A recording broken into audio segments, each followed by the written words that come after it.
Hello. Hi.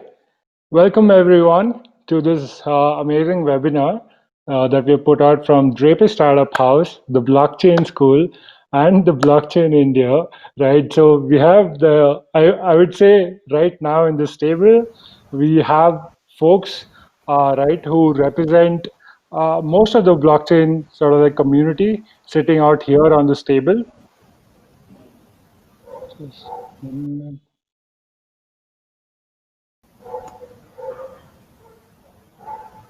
Nice. I would like to welcome Saurabh Sharma, the founder of Blockchain School, who is going to be moderating the session, and Satwik, the founder of Unicoin, to this webinar. Thank you so much, guys, for making this happen. Right, Saurabh, over to you. Yeah, thank you, Ashish. I think Satwik is already here, right? I think the idea of this entire webinar was to speak more about the future of crypto. 2020 started on a very different note. We were not expecting a lot of unexpected things happened. Economies were crashing. It's still not so great, but we saw cryptocurrency were actually performing really awesome, right? And this was a trend which we actually saw after 2017. 2020 was a very interesting year for entire crypto community in space. But more interesting, we have somebody very renowned in this space, right? Co-founder Phonocoin, Satwik. Welcome to the webinar, right?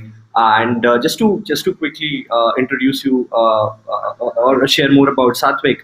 He's a successful entrepreneur whose heart and soul is into innovation and disruptive technologies. His business journey started with VentureNext in 2008, writing customized scripts for businesses in a virtual world called Second Life. In 2012, he was introduced to Bitcoin, which led to his next venture, UnoCoin.com, that specialized in providing Bitcoin services for Indian market. As CEO of UnoCoin, he was instrumental in leading strategic partnerships and investor relations. He also played the role of a CTO architecting and leading the tech team behind UnoCoin and its exchange. He holds an MBA from Melbourne Business School. So, Satwik, would love to welcome. Yeah. So now over to you. How I'm doing good. How about you? wonderful, Satwik. I saw a lot of your interviews, right? But I think one question that I saw which was missing: where did your journey started? What was that first moment or first resource where you learned about Bitcoin or cryptocurrency? Yeah, so I was offering some custom shipping services in a virtual world called Second Life for about 4 years, and the way we earn money is through a closed loop currency called Indian dollars.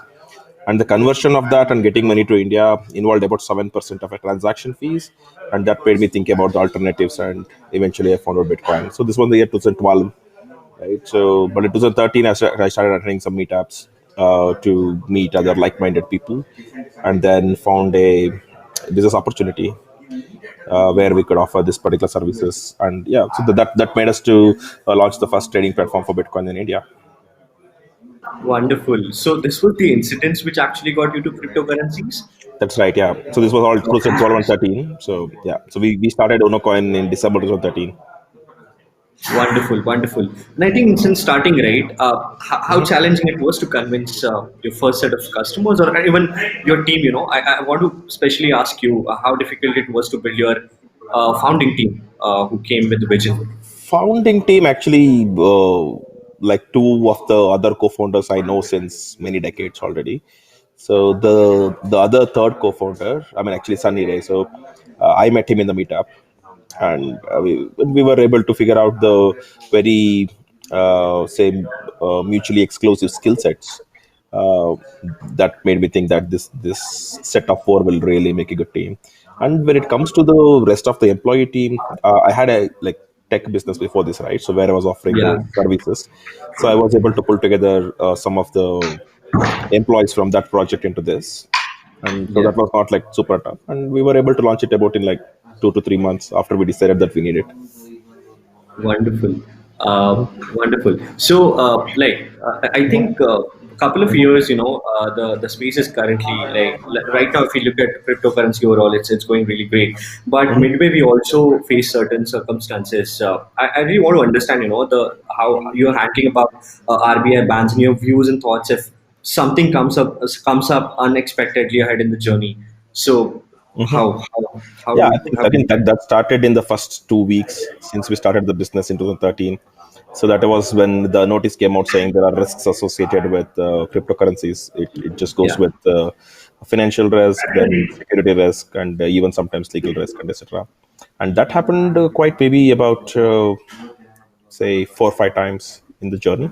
So far in Yeah. 2018, we happened to see that the instructions to the banks that they should not stop, they should not support the crypto in and out, the fiat in and out is like rupiah in and out through the bank accounts supporting the crypto exchanges. So that was a kind of very huge disruption for the business. So that had to be fought through to get it back to normal. Okay, so I think, as they say, right, when someone is on a big mission, on a great mission, there are certain hurdles, right? And I think this were the hurdles which came, right, and it's still a long way, right? So, to be honest, I really want to understand, your opinions on decentralized finance. Is this a passing fad or a game changer? What do you think? No, I definitely see there is a lot of scope for that. See, one of the biggest issue we have with financial services is not the financial services itself, but the organizations which provide the financial services, like banks, right? So a lot of times it just depends upon a small team or a person's opinion about the uh, valuation of an asset, right? So, and sometimes that could get corrupted as well to get higher valuations to just doing a favor and such. And it is the value is not really determined by the market, right? So it also depends upon one person's ability to understand its valuation and get the certification, then take the loan and such. But see, I think for that exact thing to work on DeFi methodology, we definitely need a few other things like NFTs as well. Eventually, over the time, right? So then we will need some kind of representation of the land records in some kind of blockchain. So that is kind of linked as well. So, and then there is definitely a more meaningful way for, say, collateralizing it and taking some other like loan or anything like that, right? On the other side, when providing liquidity and such. So, some of them, I think, say, we have like three different things, right? So you have staking, and then you have what do you call farming, and then you have the borrowing, right? So I think our DeFi is not really ready for borrowing. It needs more advancements. But the other two, it works for time being, and I definitely see there is some future. And initially, at least 4 or 5 years since its launch, that the future will be tough. But going Yeah. forward, it could get better. Is what it looks like to me. It's definitely better than Wonderful. ICOs. Yeah. Wonderful, wonderful. Yeah, I remember the ICO boom and the time, right? I think connecting to the same dot, right? 2017, we actually saw a very major bull run, right? So do you Mhm. think, because right now I look at the market where a lot of investors are actually taking some, I think seems to take some systematic decisions. So do we see any of that sort of bull run coming 2020? It's already at the all-time high, but is it more systematic or yeah? No, see, I am seeing because based upon the data I have, it more looks like the demand being more. It's not the number of people being more. It's two different things. So when it becomes like too many organizations and entities needs it for as a part of that balance sheet, then we don't see the search trends going significantly up. It's like very small. It's definitely not anyway close to what we used to see in 2017. So this could lead to a real bull run, but right now whatever has happened is just because the shortage of supply, as compared to the need of the organizations which need to stock up some bitcoins as a part of their assets. Wonderful, interesting. So, one thing I want to add, it's more of the conversation talk. Mhm. Congratulations on your recent funding round. It was a great milestone. Really want to understand the plans ahead. what's Unicorn up to? What's big that's coming for See, consumers? with the moment we say exchange, I think there are not too many exciting things you could do unless you also do something else apart from exchange, right? So, as a part of exchange, we would the logical progression would be more about the derivatives and margin trading and such. So it doesn't look like India is really prepared and want it yet for time being, and it is, and the being the crypto itself is so volatile and risky, then you are multiplying that risk with and it's not about the technology, it's about what you allow people to do on your platform and how do you create value for them than making them lose too much of money and making them go away from the entire industry. So that's how I see this as. But on the other side, we also provide the normal trading platform or a brokerage where people could buy Bitcoin, Ether, and USD directly from us, and we sell it from our books. So for that, it's more about more adding, let's say, utilities. So we have the merchant gateway for them.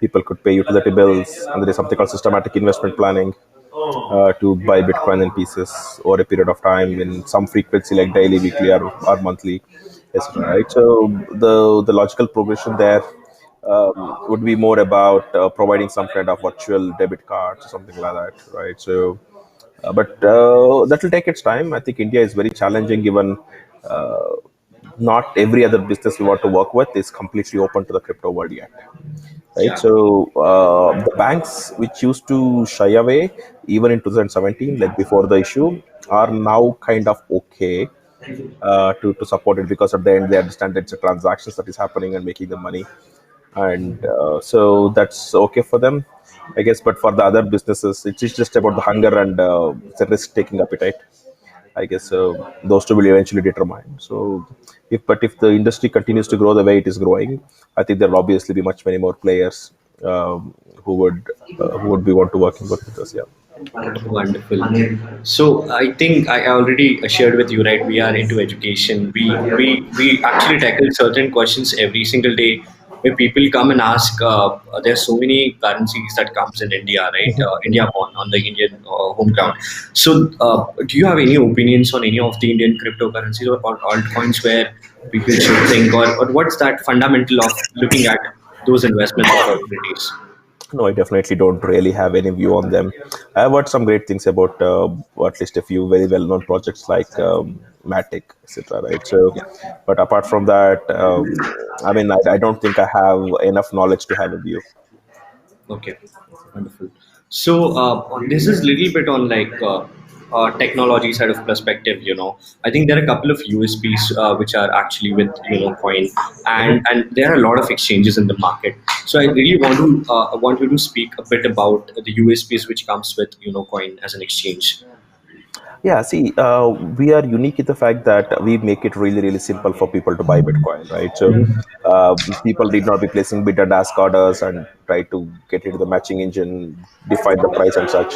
So it will just be as simple as a single click of a button. So that we continue to keep that as a bigger part of our business as compared to all other smaller things.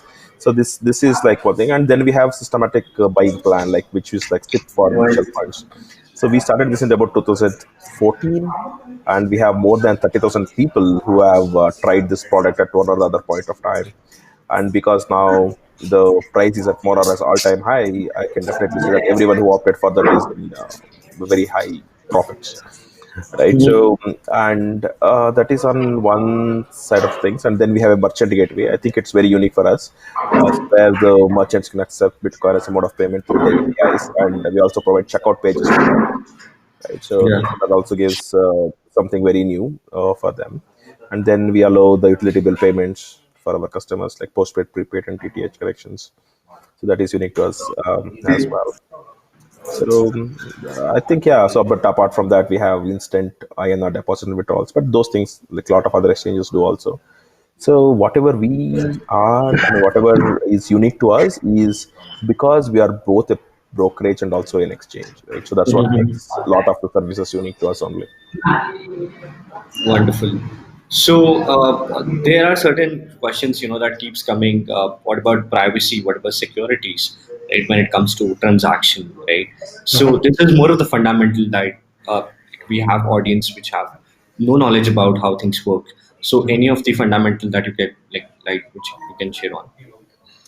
See, I think people need not really understand all pieces of Bitcoin to be involved in Bitcoin, right? So, for newcomers, the only thing they need to understand is the Bitcoin is making the transactions fast and free from anywhere to anywhere in the world, and that itself is its USP. So, if people believe that the fast and free payments across the world has some value, then Bitcoin will have the value, right? So that's how I see this as, and how it works behind the scenes. What is decentralization? What are miners? So those are comparatively like trying to understand what is database and what is a class and what is OOPS concepts when you're looking at a bank. So you don't bother about those things, what happens behind the bank. And but today people are interested to some extent in that because there is no central authority like bank. Everything happens automatically. That's why they want to get involved a little bit, but that is fine. But it's not really required. I mean, for a person who is like maybe the age of my parents, it's almost impossible for them to get to the details of how this works. They just see that okay, this is something valuable and it increases in value. Sometimes they look at it as an asset class, and on the other side, sometimes they look at it as say a token that would kind of be useful in the future. It could be for doing the transactions, or maybe some of them speculate, etc. as well, right? So you have all kinds of people. So some use it for doing some payments to their children across, I mean, some other countries. Some get payment because somebody paying them the freelancing fees. So you have all kinds of different reasons why the payments are going on. But when it comes to security, we just need to understand that see how the minimum security that we have to take care is like how we take care for your of your email. It could be Gmail or maybe Facebook, etc. So two-factor authentications, making sure the password is not to tell the OTP to others, making sure they're not visiting the wrong websites and such. But for the at least the people who are familiar with net banking and online banking, so this shouldn't look like a alien. Makes sense. So we have Manas, right? Manav. Sorry. Do you have any questions that you can take for Satvik? Nothing. So I would like to just start with congratulations first of all on raising the round this year. It is really nice to see companies like you started off the one of the few starting of the projects in India and starting the ecosystem, coming back into the picture. So how does your 2021 look like? With the regulations, there not being any regulations and still being in a gray zone. How do you see, and with the market going up against, how does your 2021 look like? So I think just it's unlikely for a country like India to have regulation because at one point it was comparatively hostile, right? So, but on the other side, we see globally a lot of good progress happening. So, it's very likely that India would take a wait and watch again to wait for another maybe 1 or 2 years and look at the developed countries. So, it's not that what the developed countries have done, but it's also about what has been successful for some years, for a few years at least, right? So we definitely don't want India to be a playground for rules and given the people's mindset here, which is always surrounded by jugards, right? So it's very necessary for Indian regulators to do the regulation at once, which is comparatively sturdy. So it cannot be like Singapore, where a regulation can be passed in the morning and effective in the afternoon, right? So, and here it could be say education for people, reachability for people. So it's very bulky elephant to pull, right? So it needs to plan really well so that the loopholes are as much covered as possible is what it looks like. So 2021, as far as regulations is concerned, I don't think anything really big happening yet. all right. And what about any big plans that Unocoin has for 2021? And we usually don't discuss much about the plans. It's more about doing it and making sure it like go to the market kind Lovely. of I thing. really like that thought. I agree with you. It's better to do than talk about it. Lovely Yeah, thought. I only talk about that with my investors to whom I'm selling the company shares. I think so. Definitely not to my customers. They are more. It I'm more happy to excite them by giving something than just tell something and make them wait. makes sense. Makes total sense. I think that that's something we need also in this industry. We need more doers than people just talking about it. That's a lovely example setting up. For the ecosystem here for people to know that they need to start doing something. Wonderful. Manav, thank you so much. Thank you. Satvik, we have a question, in the audience side. I think this is connected to your early days, early journey. You've made script for virtual life games, right? What do you think about NFTs for games and arts? Definitely, it has some value in the future, but it depends upon the audience, right? So, see, when it comes to Bitcoin and these things, there are so many reasons why people want it, right? So, Mhm. it could be some appreciation, doing transaction. Some feel it as gold. Some feel it like the way to do the transaction simpler. I mean, there's like various and reasons they have, and some techies want to experiment with it. So, but when it comes to NFTs, I think it has much more to do with the kind of vintage value many times, and sometimes the economic value of an asset which exists on the blockchain. Like maybe if I can put my land on blockchain and be able to selling, be able to transfer it, etc. Right. So those are the good examples as far as the NFTs on the blockchain is concerned. I think for the gamers, it definitely is of great importance, especially when they're collecting some rare items that can be traded, across from one user to one user. And in all likelihood, there will also be some businesses who would take some advantage of this, in such a way that some kind of transferable NFTs and making some kind of schemes around it, that will offer some discounts or anything like that. So that's what I keep hearing, like different ideas. But on the other side, I also see that in crypto, it always comes in waves, right? So DeFi existed since 3 years, but the wave really took off only 3 months ago. And ICOs, it started in 2014 or maybe 15, when the first one I have heard of, at least in the part of the time where I am actively involved with Unocoin, is the Ethereum IEO, right? So I mean ICO. So, but after that, there was like not much happened for 3 years, and then there was like 3,000 IEOs at once. So we don't have that way for NFT yet, is what I think. So there will be some time when it really become like kicks off, 80% dies, and remaining 20% will make name and history. Yeah. Wonderful. So I think India, right? A lot of people still think it's illegal, and I don't know. Things kept happening, but there's another question coming in saying, how do you change people's opinion? I think as an exchange, what are those challenges? When we're actually acquiring new customers or tapping a new community site, how are we changing Yeah, opinions? see, the challenge was much more, at least till 2015, right? I needed about 15 minutes to explain what is Bitcoin, maybe sometimes, and people would lose the interest in it. So give me like 1 second. Yeah. So guys, until Satvik comes back, if you have any other questions, you can definitely put it in chat, and would love to pick them up. Going into Saurabh and Manav, let's hear from that question holds to you guys as well, right? So we are, we are So we are doing it via education. I don't know. Manav is doing via community, so things are going good. Yeah, so I Yeah. think so. I was just trying to say that it was much more difficult in, I mean, till 2015 as compared to what it is now. So this media is definitely doing a lot of good work in Mhm. spreading the, uh, say, I mean, it sometimes in the negative light, sometimes but most of the time in the positive light. But the point is, it is making readers clearer about the concepts, right? So no matter what the article, whether it's inclined about, but they always write what is Bitcoin and how it works, at least as a paragraph or a few paragraphs. So irrespective of on which side of the fence people are, they're definitely kind of getting to know, right? So today I can more easily explain what is Bitcoin as compared to how things used to be before. What I think. Yeah. But So it's just about education. So we have an education portal called university.com. So where we provide some free online courses for Bitcoin, blockchain, Ethereum, and other altcoin crypto assets. So people can learn to some extent. They like sign up and learn and take the courses like chapter wise, and even attend some quizzes. So to check their own knowledge skills and such.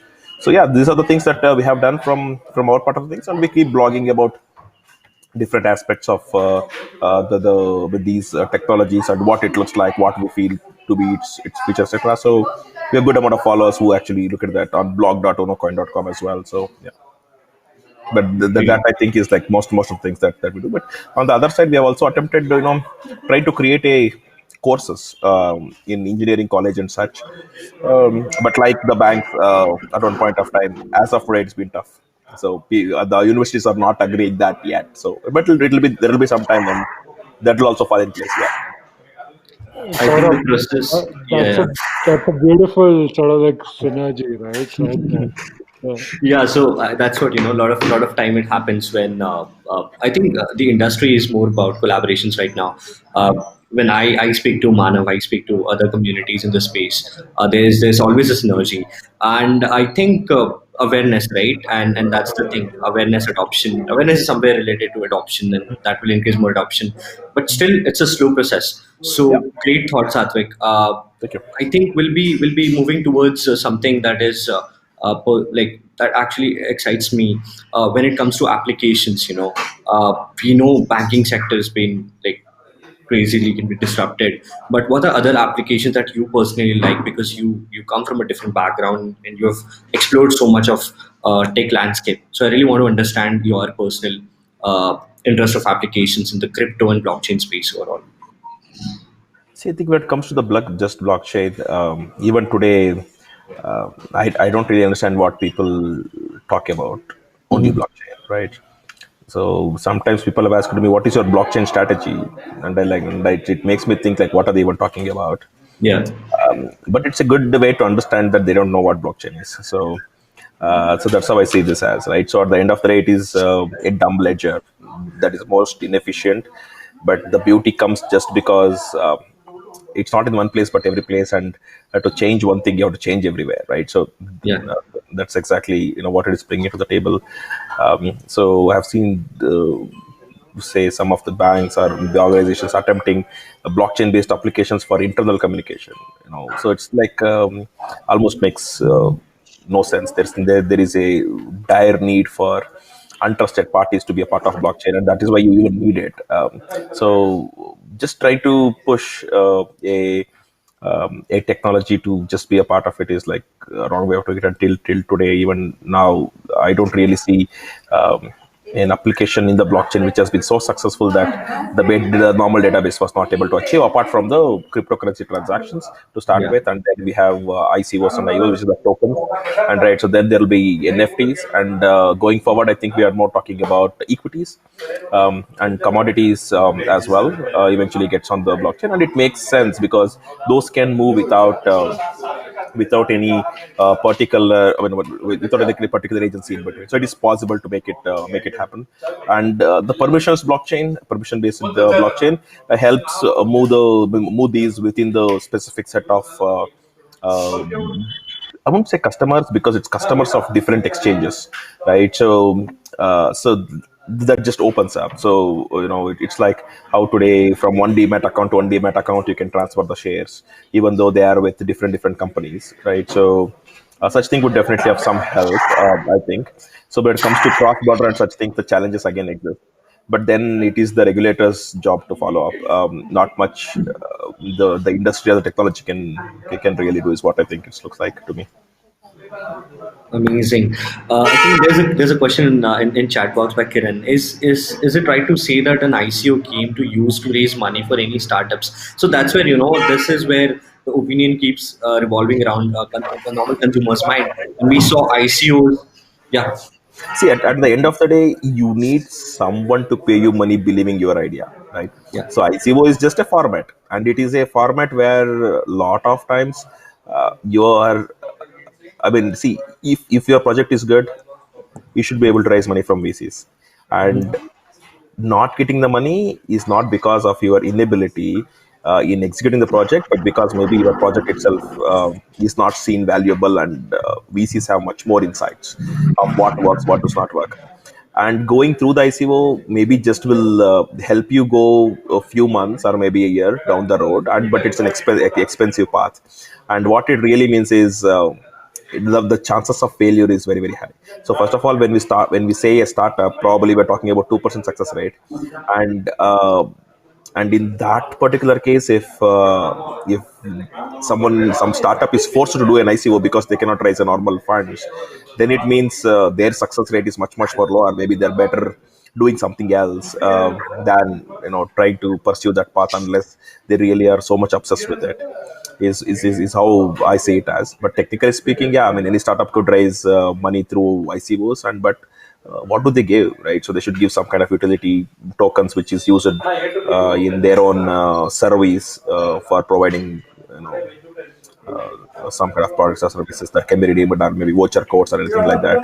So, I mean, at one point of time, if you remember, so we have these Kickstarter projects, right? So in a way, it's also an ICO, so where people pledge the money and they expect the product to come after the product launches. And if the project comes, then it's good. Else, you just invested and you lost money. So that's what it means. So ICO just happens on the blockchain, and it's just a fancy name given is how I see this. It's definitely, so I'll put it this way, right? So if a father gives too much money to the kid who is not capable, then it's not about the son anymore. It's about the father, so who is like spoiling the kid.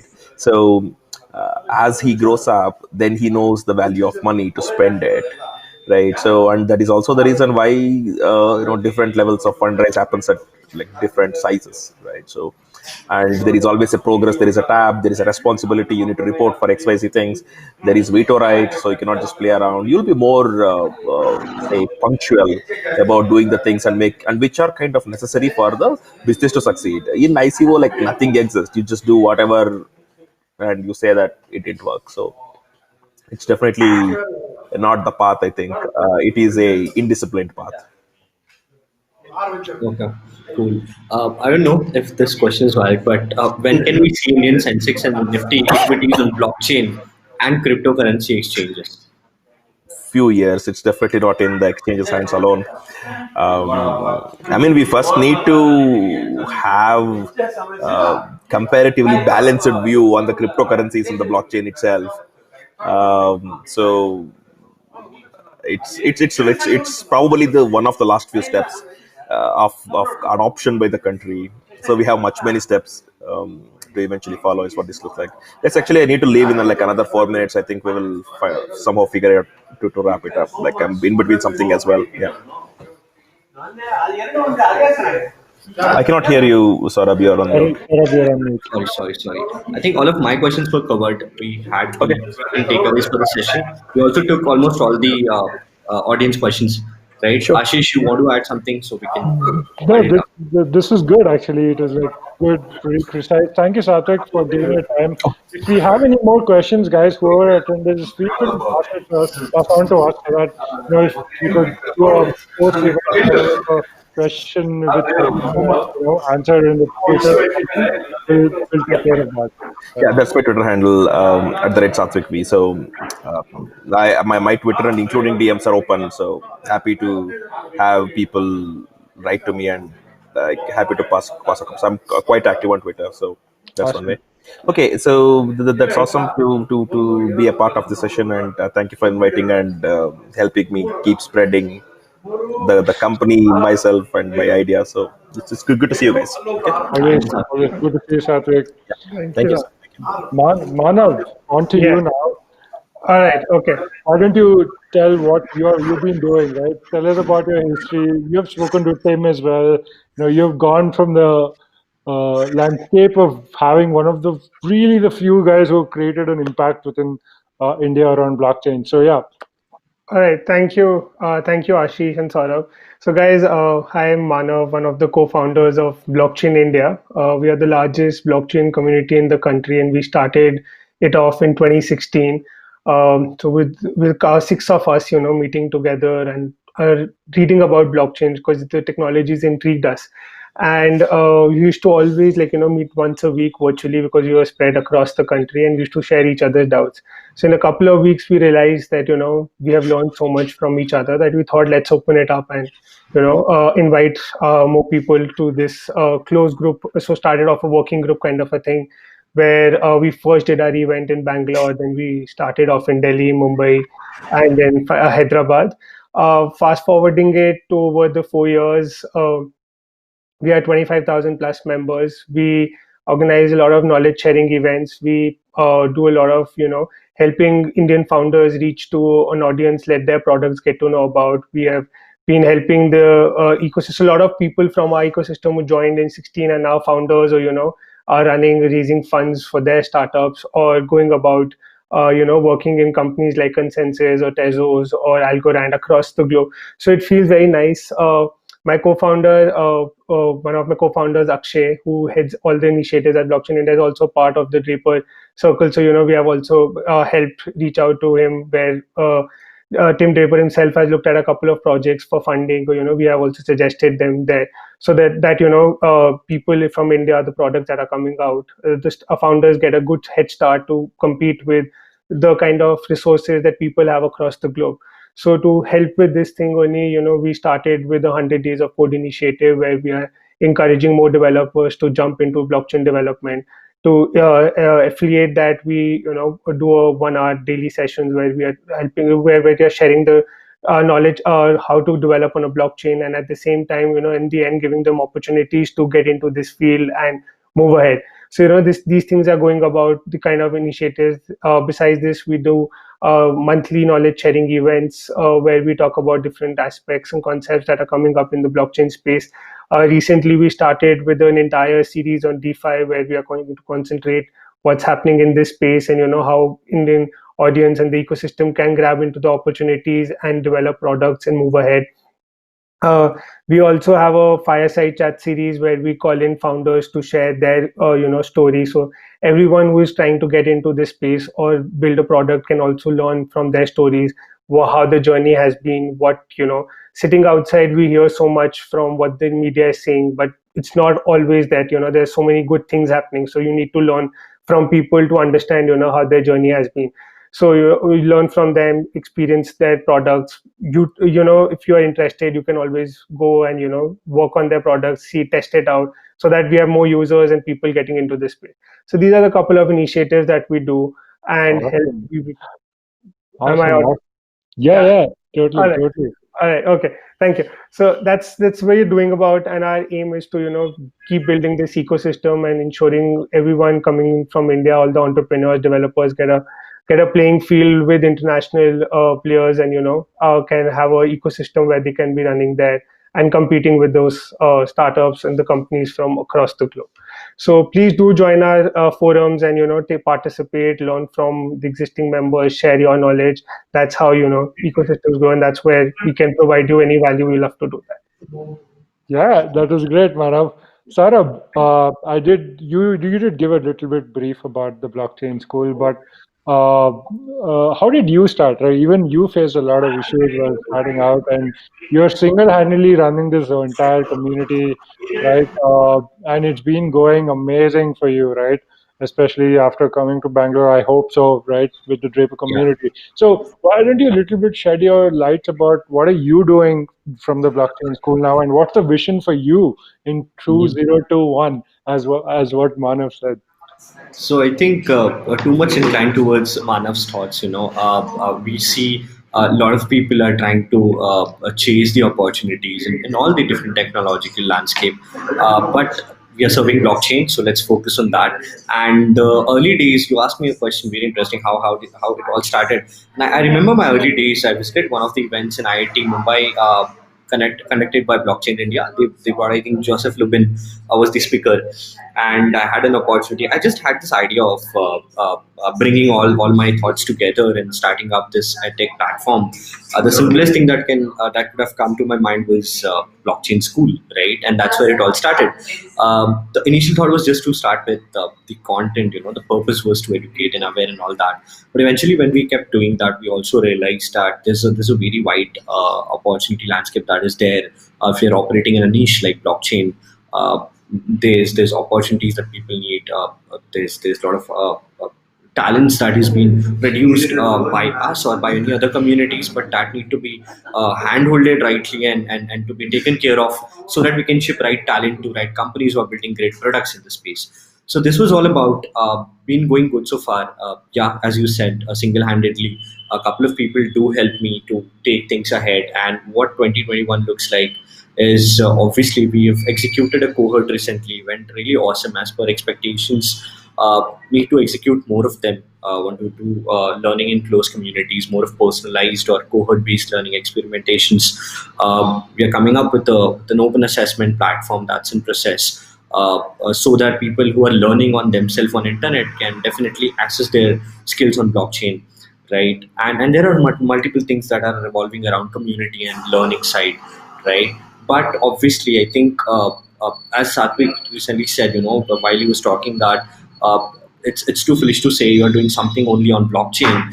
That is where people are also confused, right? They really want to learn from right experts in the space, and we really want to bring right experts on board who can actually convey the right message to the audience or to the masses. So that's what blockchain school is all about. Manav, any of your thoughts to us? Any Yeah, guiding points? yeah, guys, you guys are doing great, yeah, Saurabh. All the best, and I see that I've seen you guys for a couple of months now when you started with blockchain school. I really think so. You have really good 2021 for you, and really love your energy. So, really seeing how things go about for you. All the Thanks a best. lot. Thank you. Awesome. Fire. Thank you so much, guys. That was great. So finally, without taking much of time of everyone here, what do Draper Startup Plus do? I'll just take about few minutes to just brief about that, right? So guys, we started Draper Startup Plus on a very simple mission, right? To enable any entrepreneur who come to a new city, it's one ecosystem and a place for him to go ahead and voice their ideas or product out, right? Now, what does that mean, right? So we are eventually a co-living space for startups and entrepreneurs. Sitting out of 10 locations across the globe, we are basically creating a hub for entrepreneurs and freelancers to find their community whenever you're traveling, right? So you can come here, work with like-minded folks who are building their own products. Have our ecosystem to basically put your voice out there, launch your product, or raise funding within the Draper ecosystem, right? So the entire Draper ecosystem is divided into three parts. One is basically we provide these co-living spaces centered around entrepreneurship, right? Second, we have a global network of 22 funds, right? Started by Tim Draper, where we help a lot of startups raise funding from either the early stage to pre-series A, right? And then we have a university as well called as the Draper University, right? So, which is based out of San Mateo, where usually a lot of entrepreneurs go there for a immersive 3 month program, right? Connecting with mentors from Silicon Valley and India, right? And finally be able to pitch to Tim and the investors within the network. What we are doing out here is simply to give you guys the same ecosystem sitting out of these 10 locations across the globe. So that's our mission, to enable a million entrepreneurs by 2030. And, we are so glad to put this up together. Uh, I hope you all had an amazing session and some insights.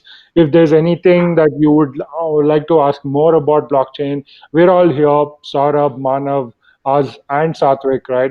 We're all here to help you out. So feel free to reach out to us. You already know how to reach out. So thank you so much, guys. That was a wonderful session. You guys were great, right? Go ahead and let's make India blockchain. Thank you. Thanks a lot. Thank you, guys. Thank Thank you. you, Ashish. Bye. Thanks, Saurabh. Bye. Bye.